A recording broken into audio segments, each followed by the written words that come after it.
in the very much in the south of France.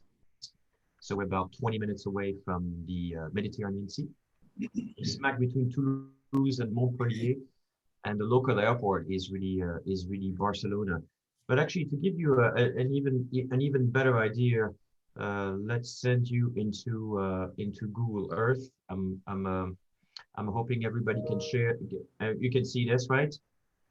Yes, absolutely. So very good. So the dominant geographical feature in the region is obviously the Pyrenees, and we sort of forget how enormous the Pyrenees are, but they really they're really quite an incredible range of mountain that obviously separates Spain and France, but also affects the local climate. And we're about, I guess, an hour from Andorra. The region has been making wine for 2,000 years plus, and we know this because even the name of our town, La Livinière, once you have Latin, the Latin word for wine in smack in the middle of your name, it's been making wine for some time. And the closest big city next to us is Narbonne. And Narbonne, if you go to Narbonne, if you go to downtown Narbonne, you see this. You see a covered bridge, a little bit like Florence, but not quite as nice. But then, if you go in front of the city hall right there, they did some excavation a few years ago, renovating the square, and they realized that there was a Roman highway smack in the middle of town that connected Rome with Barcelona. So the winery is between Narbonne and one of the coolest sites in Europe, which is Carcassonne. So if cassoulet is part of your new healthy lifestyle or duck fat, this is the place. This is quite simply the best preserved medieval city in Europe, going back to the 12th century, and it was built to defend against the French because this region was not France; it was really part of Catalonia. So that's the region, and as far as the winery is concerned, if we blow it up a little bit, we're on the foothills of the Black Mountains, which is the green part here. They call the Black Mountains les Montagnes Noires because for us the sun sets right behind them, and so at dusk they turn an incredible peach black color. So Château Maris is what is called Domaine de Village. So it's not a castle with vineyards around and a swimming pool and so on. It's a winery with 17 different sites, and some of them are very small. Like we can go to one of the vineyards that we own, for instance, in Brahma, so like 3-4 acres tops. So it's a collection of very small vineyards. The appellation La Livinière dates back from 1998 and exists within the appellation of the Minervois. And a few years ago, we built a new winery, which is this one right here, which we'll talk about in a second. So again, we're in the Languedoc, in the Minervois, just in the north area at the foothills of Black Mountains. Robert purchased the estate there exactly when the appellation was being created, and bought it from Monsieur Maris, Jacques Maris, and converted to organic, converted to biodynamic farming, and built this winery right here, which is the only building in the world that is entirely made out of hemp. It is a winery made out of cannabis fiber, hydraulic lime, and molasses, molded into huge blocks of the entire building is made out of vegetable matter, with no paint, no polyethylene, no plastic, very little metal. And last year, Robert made it to the top 100 wineries of 2020 by Wine Spirit magazine, one of only 18 French winery and the only Languedoc-Roussillon producer. And in December, Château Maris received also the Armorim Green Award from the Drinks UK. So without further ado, Is Mr. Robert Eden? Good morning, Robert. Hello. Good morning. Good morning. Thank you. So, as I understand it, you have a series of wines with you, and I would highly suggest that you taste through those wines at your own leisure, whilst I give you a little bit of description on how we actually do things at Maris. The order is the order you want, but I think you've got Vermentino, then you have Zulu, and then you have Latouche, and then you have Les Planelles, which would be the best order. Somebody, when I was starting up, I've been making wine and traveling around the world making wine since I was 17 and a half years old. And actually, when I got to Italy in those travels, somebody said to me, winemaking starts in the vineyards.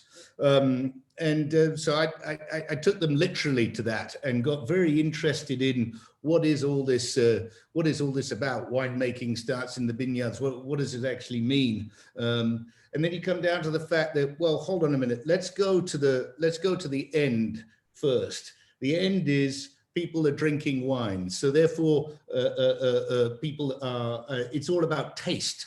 So if winemaking starts in the vineyards, it means that it's got to make the wine taste good. And that then got me introduced to the process of when is the best time to harvest. The best time to harvest is when the grapes taste right. It's just the same thing with anything. When it tastes good, harvest it. And so I started to connect with this winemaking starts in the vineyard and taste. When we purchased Château, 1997 was an awful vintage, terrible vintage. 1998 was a great vintage. But both those years, I went around the vineyard tasting the grapes before harvesting, and both times the grapes tasted pretty awful. And so I said, hold on a minute, something's going completely wrong here. What are we doing? What's going on?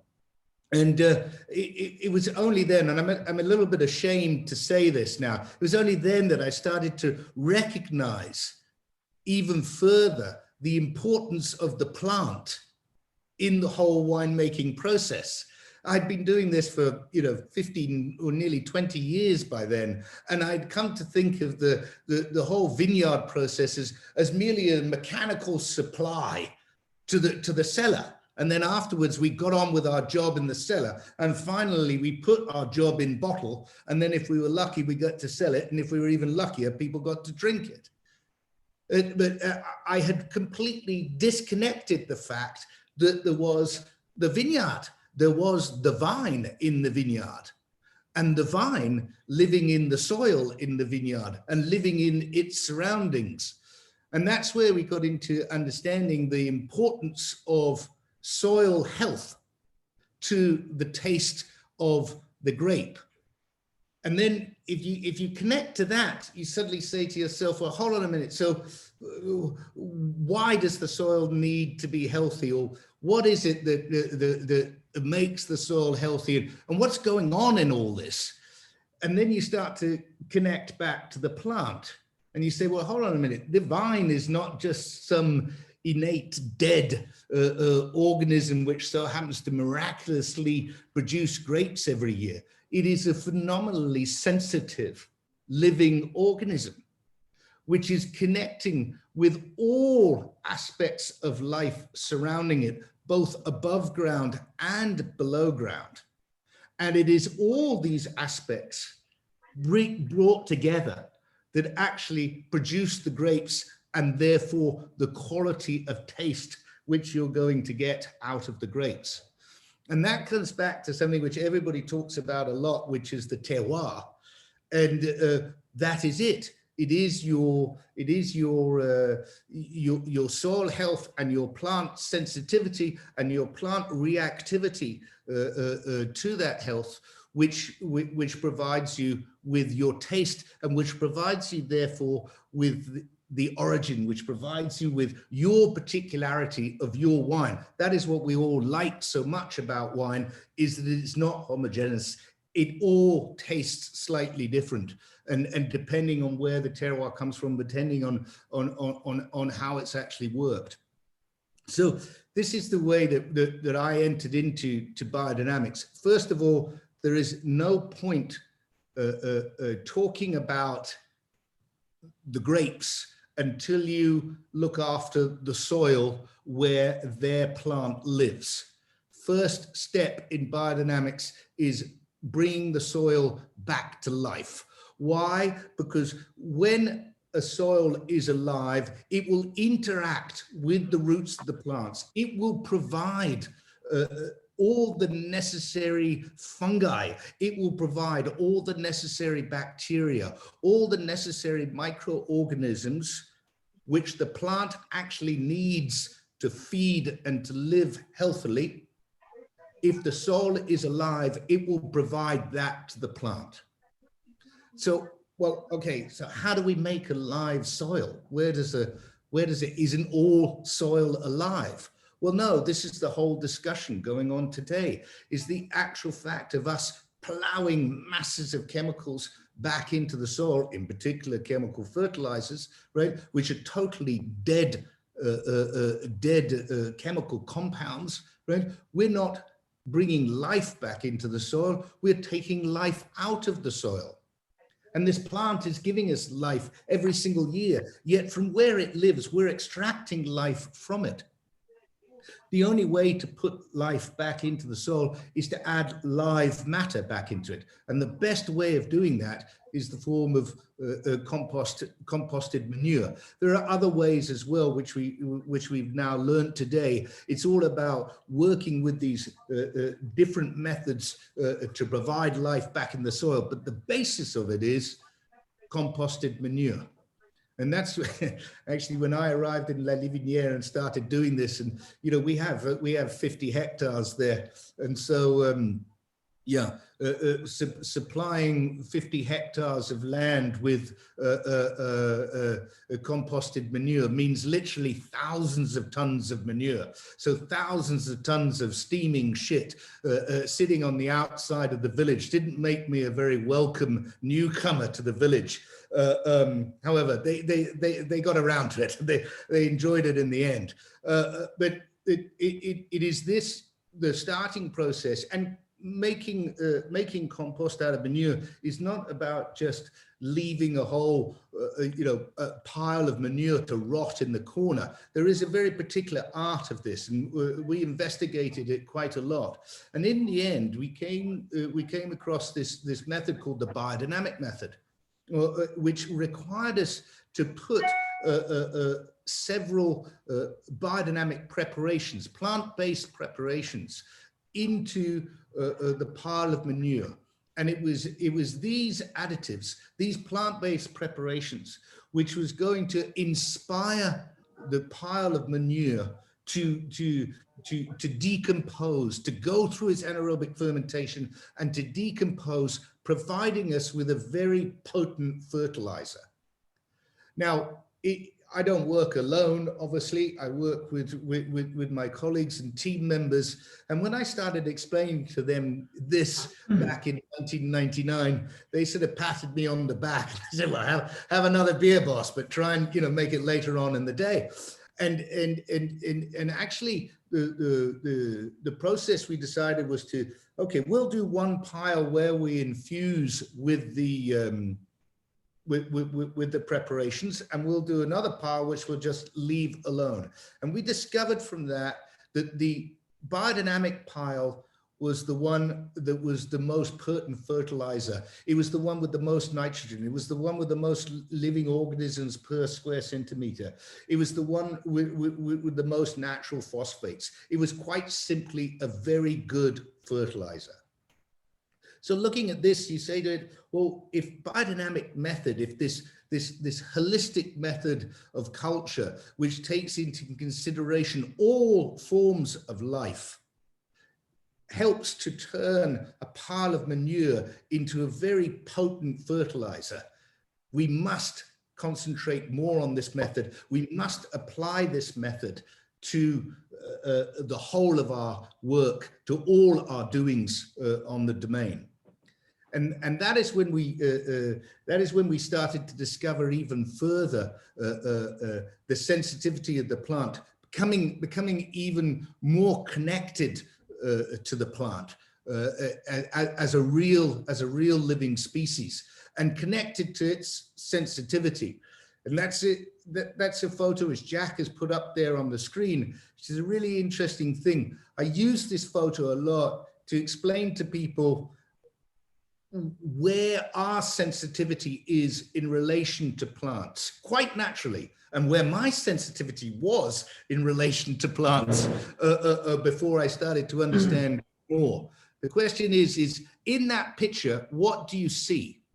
And when I ask that question, and we're in a live space and people can respond, 99% of the time, everybody says, well, he's standing up there with a red jacket. The guy in the corner's got a hat on, or he's at the top of the steps. Everything is in relation to, he's smaller than the trees. It's all in relation to the human being. And yet the human being is the minor part of that photo. Very few people actually relate to the vegetable life which is in that photo as an immediate reaction. And that is the way we are quite naturally, we do quite naturally function. We forget the importance of vegetable life. We forget how we need to interact with that vegetable life, how that vegetable life actually is a life giver to us. And that's where we come to the real biodynamic method, to me, is coming to the acceptance of the sensitivity of the plant. The acceptance that this plant is a species that will react almost similarly, and I'm going quite far here, but almost similarly is the way your pet will react. If you kick your pet, it's not going to like you. If you stroke your pet, it's going to like you. It's the same thing for vegetable life. And this is now being proved more and more scientifically around the world. People who are treating their plants with respect, enhancing the ecosystem of their plants, to give the plants a space where they are living in a beautiful area, is showing great results, both from productivity and for disease control. That means where there's less entrance going on in the biodynamic culture. This video which Jack is showing is a plant which actually at all times needs to hang on to something. It's a climber. So it is looking for somewhere to hang on to. It's desperately trying to hold itself up. And that pole in the right-hand side of the picture, it knows that it's the closest thing that it can get to. And so each time it reaches out and it lunges itself towards that pole, using its force, using all its energy to get there and to grab onto that pole. That's what it understands. And then when it gets there, you sort of see in its being a sort of sense of relaxation, a sense of it's accomplished something, right? Just as we would, just as your pet would feel a sense of accomplishment when you've asked it to come over and sit down next to you and you give it a little biscuit, and then it starts to, give you lots of licks on the face and all that kind of stuff. The plant is exactly the same. It has exactly the same sensitivity.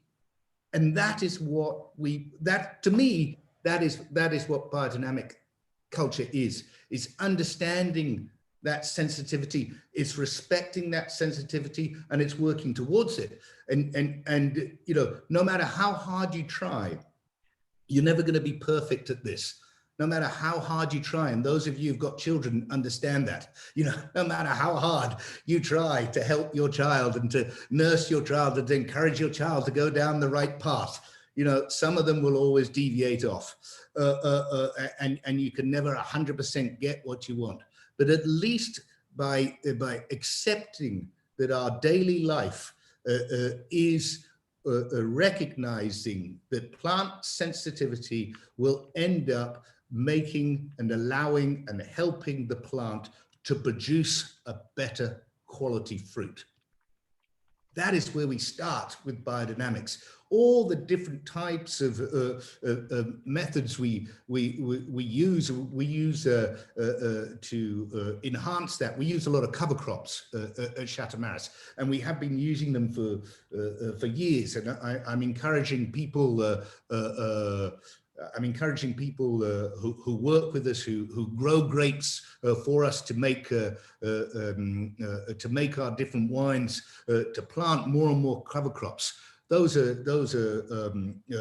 radishes. They're actually it's a cow fodder radish, and we plant that, and you can see by the size of that radish. So imagine that going down into the soil, breaking the soil apart, providing oxygen into the soil. And then when we plow it back in, providing all these different various green nutrients, which the different microorganisms which are already in our soil come down and start taking up and start bringing it down to the different levels of soil, etc. All this interconnectedness going on, creating this massive amount of life going on in the soil where our vine roots are living. That means that your vine roots are in a happy space. That means your vine roots are getting the food they need. They're getting the nutrients they need. They're getting the humidity they need. They're getting the water they need. And the different fungi and the different bacteria are growing there. And then above ground, some of our cover crops are flowering, providing this insect connection going on, this massive activity of life coming in and exchanging around our vineyards. This is an ecosystem at work. This is a live ecosystem at work. Yes, we intervene. And by the way, just on this point, just hold it right there, Jack. Just on this point, do not get the idea that biodynamics is a lackadaisical, stargazing, voodoo kind of method, right? This is a super disciplined method. It requires a very controlled organization. And some of these organizations involve machines, and we don't mind. Our tractors are actually the very high-tech tractors filled with completed with the latest motors, which actually reduce the fuel consumption and therefore reducing our CO2 emissions. So we understand our intervention. We know we have to intervene, right, in order for this all to work, but we're concentrating on intervening in the best possible way. And that is a picture, therefore, of our tractor breaking the cover crop, right? So he's rolling the cover crop down and breaking it so that this forms a huge mulch basis on top of that particular row there. You notice the row next door is actually left bare. This row will be covered and will retain a lot of the humidity, will retain a lot of the moisture and encourage all that decomposition activity which takes place when plants decompose. All the microorganisms, all the bacteria getting involved again, once again, providing this vital source of food and this vital source of lifestyle to the plant, which is essential for quality fruit. So that to me is simply, we're also treating our plants, obviously never with any form of chemicals or any form of pesticides in any form. We're always treating the plants as such with other plants if we can. We're using dandelion flowers, we're using essences, we're using essences of orange peel. We're desperately trying to keep on continuing discovering new plants which can help us compete against different diseases and different kinds of climate which is coming in and giving us certain attacks, etc. We're very interested in fungal development. Positive fungal development below ground, we think, can have a very big impact on leaf quality above ground. All these things, I don't think there's anybody today that can say that they're cultivating grapes, they've got vineyards and they know exactly how to do it. We have so many challenges coming to us due to climate change, due to the differences which are going on all around us, that we don't know for certain that this is the exact method. What we do know is that we must stop using chemicals. What we do know is that we must concentrate on protecting the soil, and not just the topsoil. At Château, we've slowed down and diminished the level at which we plow our soil. We're talking about agitating the crust rather than plowing these days, in order to allow that life that we've encouraged to grow below ground through our cover crops, through bringing manure and other live matter into the soil. By not doing any deep plowing, we're not affecting that life which we've created through our method. We're encouraging it to go on and to actively communicate between itself and to live naturally. So that gives me, I hope that gives you a certain understanding. We're aware in biodynamics that there is a lot of forces happening in the atmosphere, in the universe. We concentrate as much as we can on that. We become aware of that in every single workspace at Château, whether it be the tractor shed, whether it be the kitchen, wherever it is, we have a calendar. And so every worker can get involved by looking at that calendar and seeing where the moon is and seeing which planets are in front of the moon or behind the moon, seeing what's going on. So we can connect with the outer forces which are impacting on Earth and which are impacting all life on Earth. And one has to be careful there. You have to understand that probably we as humans are the ones most disconnected from that today. Actually, probably our plants have a lot to tell us about that. And that's why looking at those, looking at the way plants react within different lunar cycles, or to what we've actually done to them and how they've reacted because we planted them this time, or because we pruned them at that time, or because we treated them at that time, or because we put the fertilizer at that time, etc. It helps us understand the influence of lunar cycles and planetary positions within inside the solar system. And of course, the sun being the most important one. That Jack's put up a picture, and I like that. It's the kudu, which is a South African gazelle. And there was a very famous story. It's actually happened in the early 80s.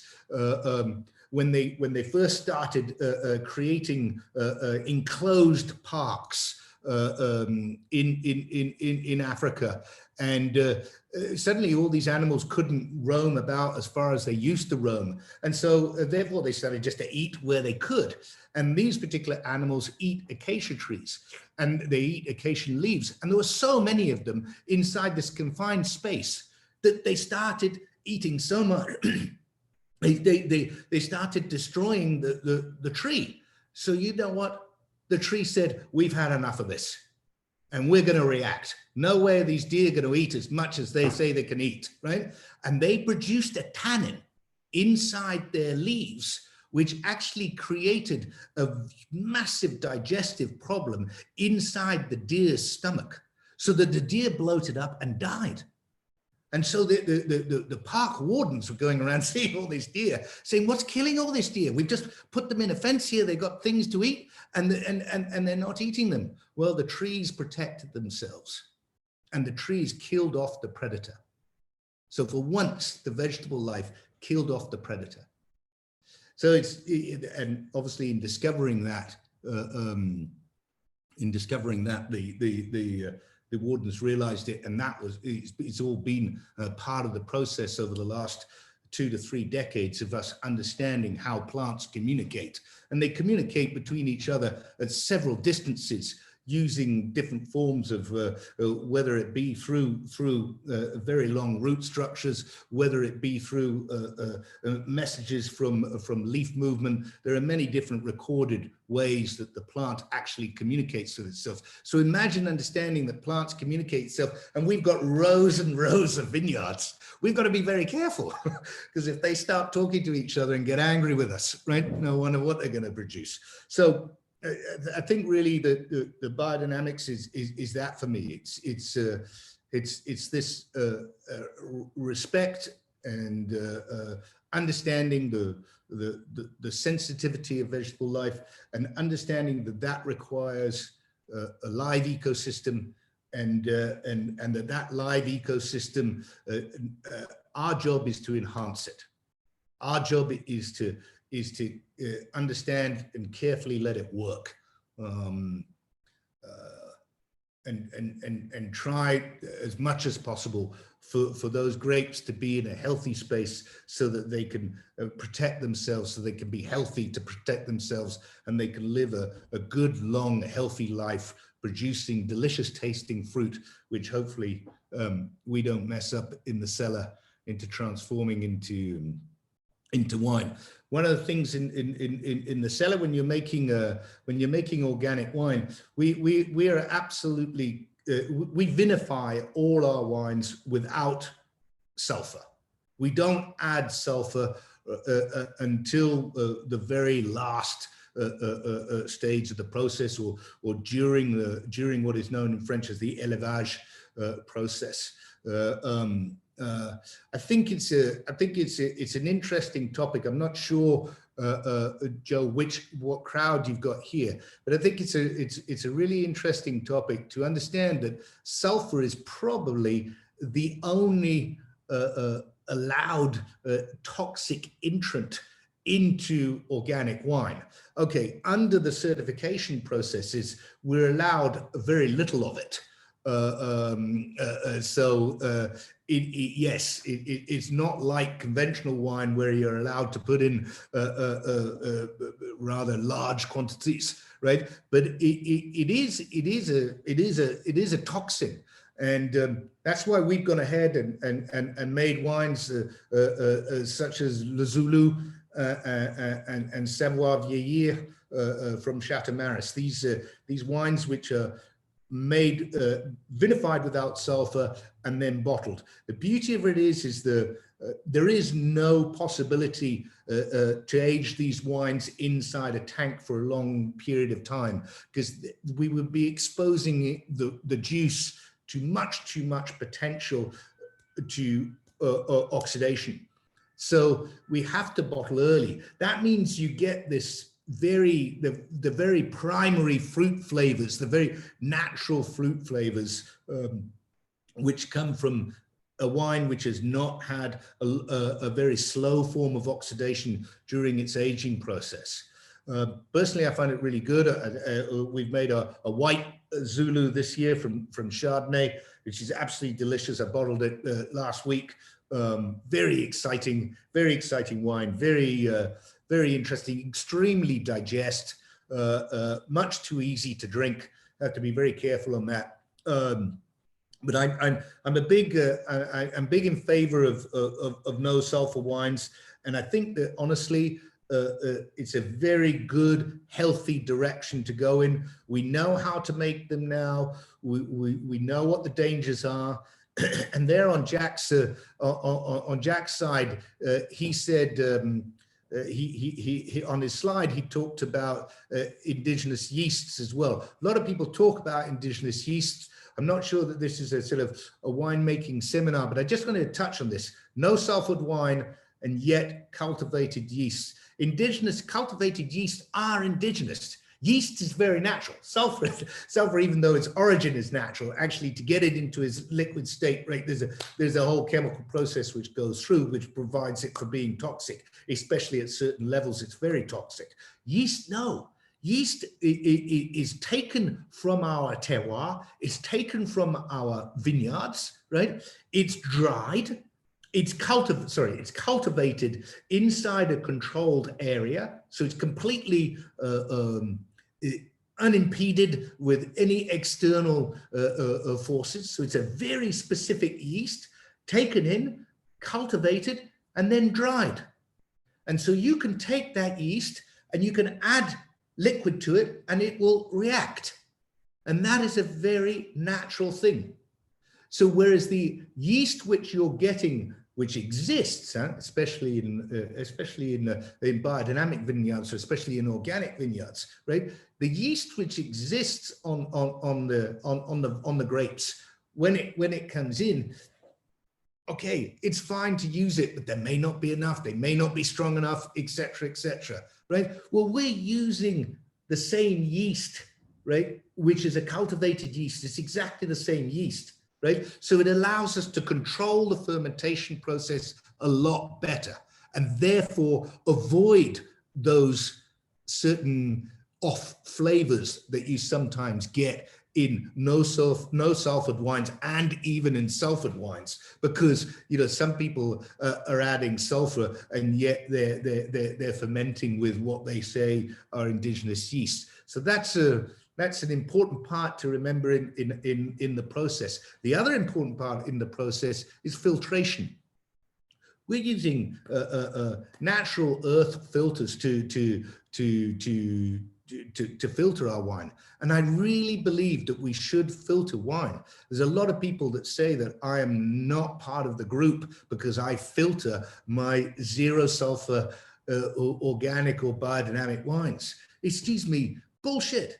I don't want a bacteria left inside that wine, which is going to go into bottle, which can in some way or other create a new reaction, a new process, which is going to mess up the taste of that wine. What pleasure is there in that? And there's no honesty in that. There's no respect even to the plant, in my opinion, right? So yes, we do filter our wines, and we do filter our natural wines. And we filter them to avoid any nasty bacteria or any, shall we say, unwanted bacteria remaining inside the bottle, therefore giving it a potential to start a new reaction which will affect the flavor and taste and the makeup of the wine.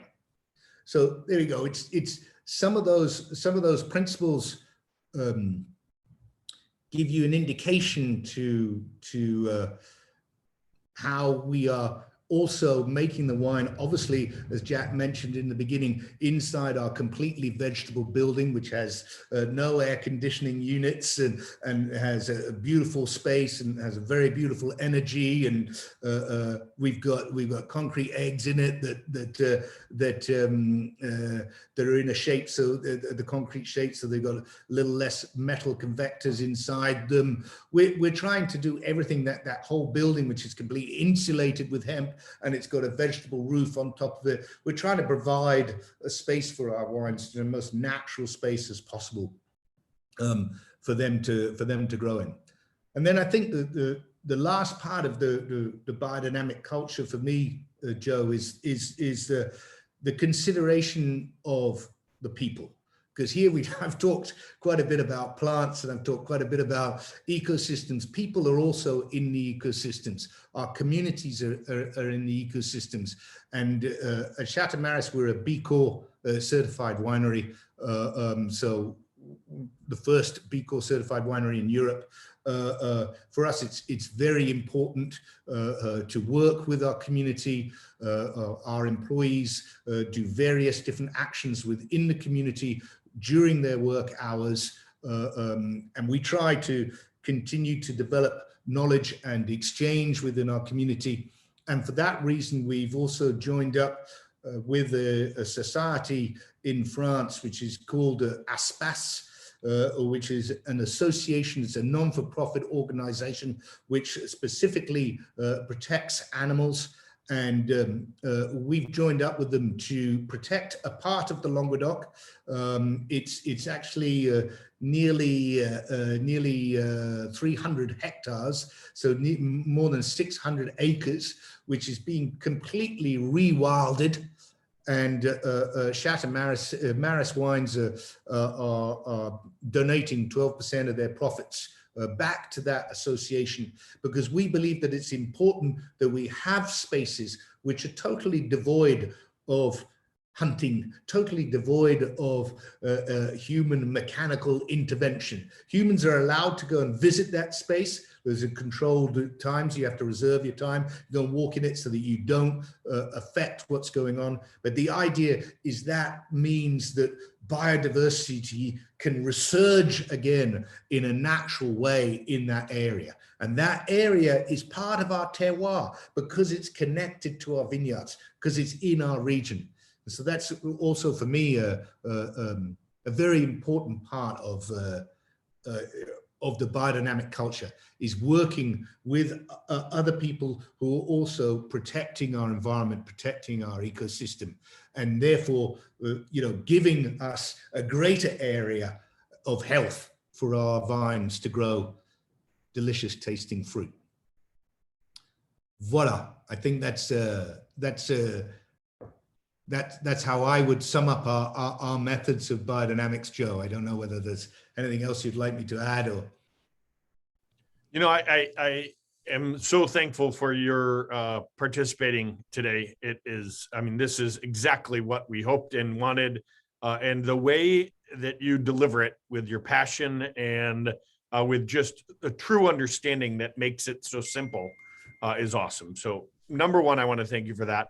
One of the things that I wanted to ask you, if you could tweak in conversationally just quickly, is one of the things that I think a lot of people think there's this hocus pocusy kind of witchcrafty kind of funky thing, is the whole connection with the moon cycles and the bearing of a ritualistic horn into the ground, and all the preparations. And I had it explained to me very simply years and years ago. It's like, that totally makes sense as to why you do that. So I was wondering if you could just run through a little bit of the connection of the moon and the preparations and the primary uses or reasons for using those. And I know I'm asking you probably something you could talk about for 3 days in just a couple minutes, but just keeping it brief in any ideas or thoughts you had in those. Yeah, I think the idea principally is that we're using plant-based preparations, but there I completely contradict the 500. The 500, which is a concentrated manure, which, as you discussed, Joe, was buried in a cow horn at the start of winter and dug up in spring. And the reasons the cow horn is a whole, the whole cow itself is a massive biodynamic discussion. In fact, we should do that one day. We should just do a discussion on the cow, because it's just an amazing animal, which is quite unique. One of the things is that if you've ever worked with cows, if you've ever been to a cow farm, normally cows have horns. And you'll see that in some of the farms that you go to, and especially in the most industrial ones, they actually cut those horns off. And the reason that they cut those horns off is because when the horns are cut off, the cow becomes more docile. The cow becomes easier to manage. And so therefore, these horns are actually connecting, giving the cow the energy. And it's inside these energy connectors that we compact cow manure, very concentrated, fresh cow manure, and bury it. Actually, what we do is we have a little box, and it's a wooden box, and then we have some clay bricks which surround that wooden box in the earth. We don't actually do it directly in lying on the earth, but then we will cover it with a layer of earth inside that wooden box, which is a very simply made wooden box. It's got a lot of slats in, etc. But the basic point is that this winter period, all the energy of the soil, all the process of the plant is a downward process, right? All the energy is being concentrated into the earth. And it is that energy which that manure is picking up inside those horns through the energy of the horn. And then when you bring it up in summer, right, when everything starts to rise again, when the energy starts to leave the earth, then you have a very potent fertilizer. And it's extraordinary doing this, by the way, using a 500 on plants. I highly recommend anybody you can get hold of some really made 500, just spray it on some leaf plants that you may have growing in your vegetable garden, and do one row with and one row without, and you will see you'll see with your very eyes the chlorophyll growth happening in the plant due to this due to the adding of the 500. So in general, what I would say is the preparations of plants which are used and picked at particular times and used for their particular energy, which they will expand onto the plant or onto the earth where your vine is growing or where your plant is growing. That's the basis of it for me, for the plants. And yeah, following the different sort of general energy cycles within the universe is good to do. You know, it's interesting noticing that the dandelion, right? If the dandelion, when it opens its flower in the morning as the sun rises, right? That's what attracts evidently the bee amongst other insects which are looking, other pollen carriers, right? Which are coming in. We believe that when the bee has visited it, right? It is actually extracted a lot of the power and energy out of the plant. And so therefore, we will always try to pick the dandelions in the early part of the morning before actually they open out. So you're trying to get the energy from the plant. That's your connection with looking at the looking at what's going on in the universe when you're using these preparations or when you're preparing these preparations. I hope that made a bit of sense. It's not the simplest subject to answer in such a quick way, but I just think it's super cool. I think it all just makes logical sense, and it becomes, the more we hear about it over and over, the more it's less, you know, of the hocus pocus stuff that we all first thought of. But we take plants as well. I'm sure probably everybody on this webinar today, right, has at one time or other probably had a cup of chamomile tea. So ask yourself, why did you have that cup of chamomile tea? Well, I had it because I wanted to sleep well, or I needed my system to flow a lot better, etc., etc.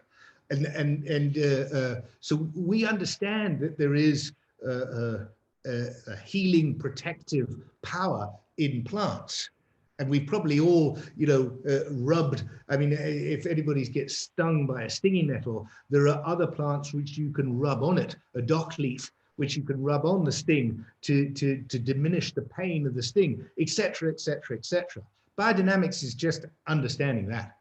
It's just using the plants. And I think that there is not a possibility, Joe, to classify biodynamics in a general way, right? There's a difference to the method of biodynamics that will be practiced in Australia, that will be practiced in Chile, that will be practiced in Alsace and practiced in the Languedoc, right?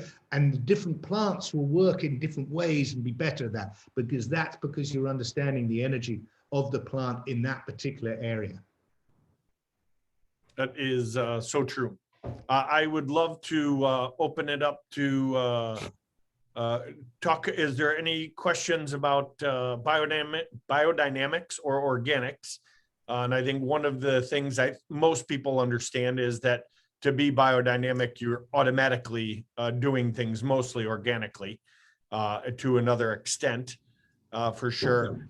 The other segment that I thought was kind of interesting, it was brought up the other day, and I talked with a biodynamic, organic, natural winemaker in New Zealand last week, where he said that a lot of people are talking about the discussion of whether a biodynamic wine can be vegan, since the use of the cow horn and the manure and so on and so forth.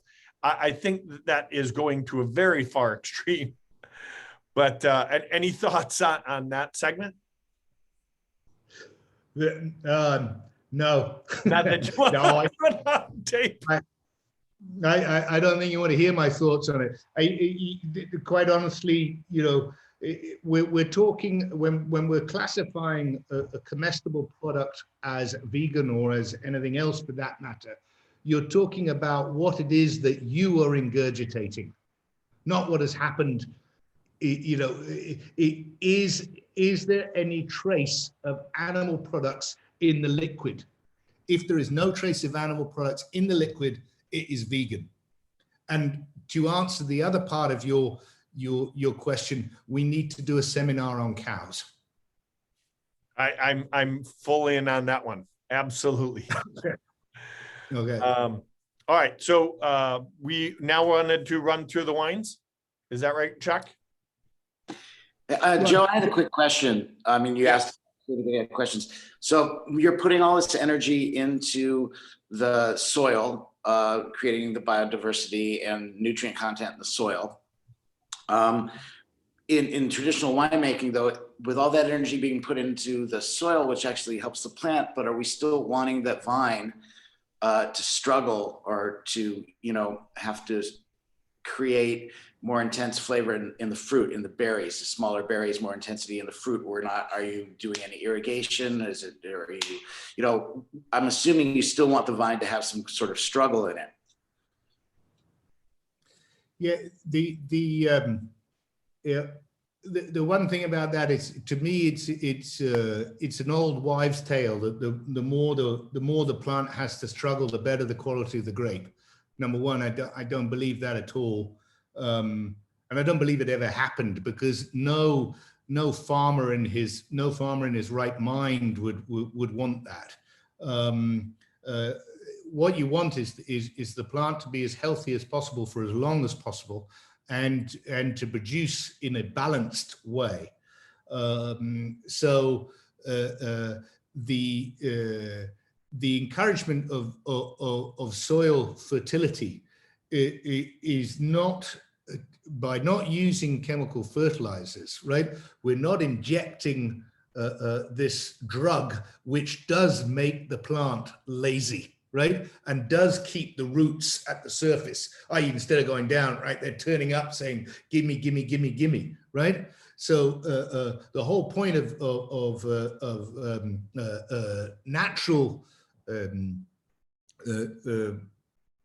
development of soil fertility is that the roots will be inside their community in a very natural way. This is not an excess of fertility. This is a completely well-balanced state for the plant to grow in. And therefore the plant shouldn't be struggling. No being that struggles is in great health.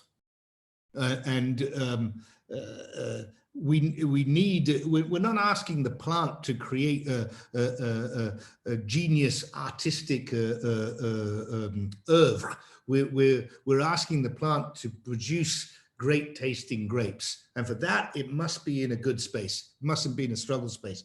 Water, we're not irrigators, but we believe in humidity retention through the cover crops, And if we planted our plants in February, for instance, and then in June, July, August, September, there was a massive drought, we would bring water to the plants because otherwise they would die.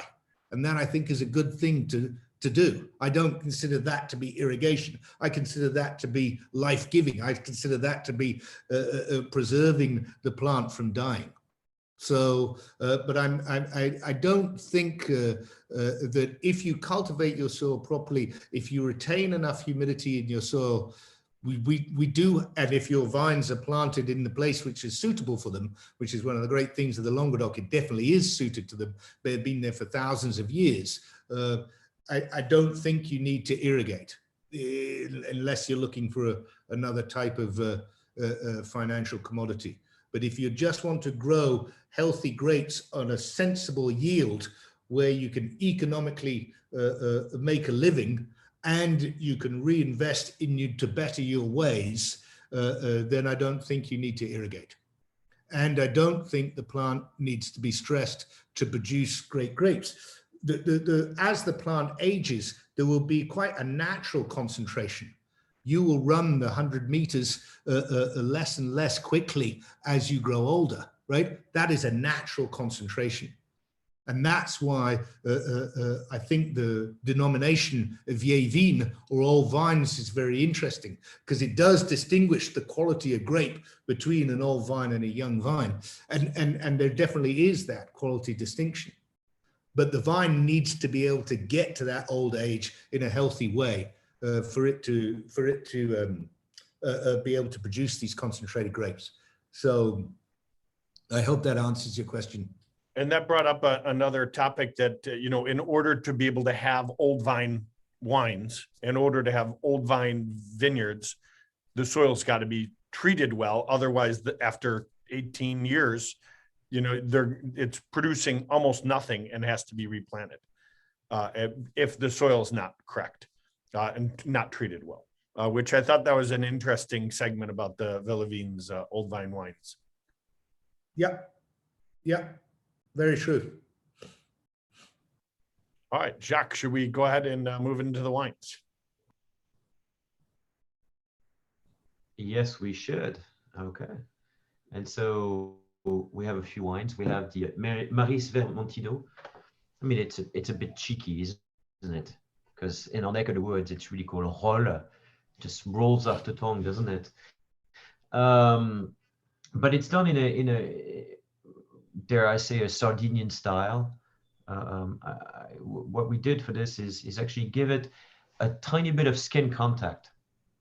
And what it did for the wine, it sort of fleshed out the mid palate, because as you know, Vermentino is always very mineral, but it can be a bit austere, a bit lean when it's made on its own. So it's a perfect aperitif wine. And I always, when I drink it, I always imagine, or I find myself longing for, you know, toasted focaccia with a little bit of anchovies and olive oil on it. That would be the perfect blend for it. Robert, anything that you want to add on this wine, or you know, I can throw it to you guys as well. Any comments or what you thought about them as well? It's a beautiful place where it grows, high up above the town of Béziers in the south of France. Distance, you can see the sea, but quite a distant way, more its reflection. And actually the vines are really sort of 15 to 20 years old. And the vineyard manager there's a lovely guy. Absolutely, he's probably close to 60 now. And he's just a big organic believer and has been for 20 years or more. And his vines are his babies, and it's lovely to work with him. Great fruit, and yeah, Vermentino, Mediterranean style, French style Vermentino, sun-drenched Vermentino. Yeah, good stuff. Delicious drink. Which takes us to the Marizulu. I received a great letter from the TTB in Baltimore, because once you label a wine organic instead of made from organic grapes, you have to send sample to the US government.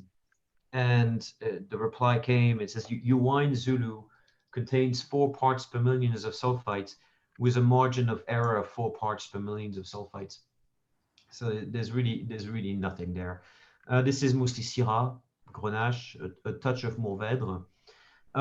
There's obviously no aging. It's done in a very anaerobic environment. It's stabilized for 3-4 months, then it's bottled straight away. This is a wine that is lightly filtered just to make sure that also everything is stable. But it's, to me, it's sort of a sheer explosion of fruit. This is something that I would love with roasted vegetable with a little bit of balsamic and a fresh goat cheese, and it would stand up to it. Anything you want to add, Robert? No, delicious drink. You can also have it quite cold. And the name Le Zulu came from a late night after a long day of tasting in Barcelona, searching for a cuvée name. And I was with my distributors in Barcelona, and we were talking about wild ferments and wild wines and wild this and nature and everything. And anyway, so somehow, I don't know, we started doing the Zulu dance, and there it was. It just sort of stuck. So that's a little brief story on the name, but yeah. Otherwise, delicious, and you can drink it cold, and it lasts. I mean, we made this wine. First vintage we made was in 2016, and it's still alive, and yeah, drinking well. The 2018 is delicious, and you can even open this wine and leave it uncorked for maybe a day or two, and it still holds up. There's a very good tannin base in it, which really preserves the wine against oxidation. And now, of course, is the big enchilada, the Château Maris Latouge. It's mostly Syrah with 40% Grenache.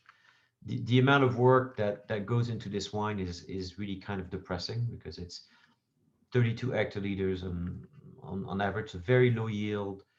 It's all handpicked, like the rest of our wines. It's a wine that spends a year in the hemp winery, a year of aging, and it really is the typical La Livinière black fruit. More than the spiciness of Syrah, it's more the velvety texture of Syrah that comes out of this wine.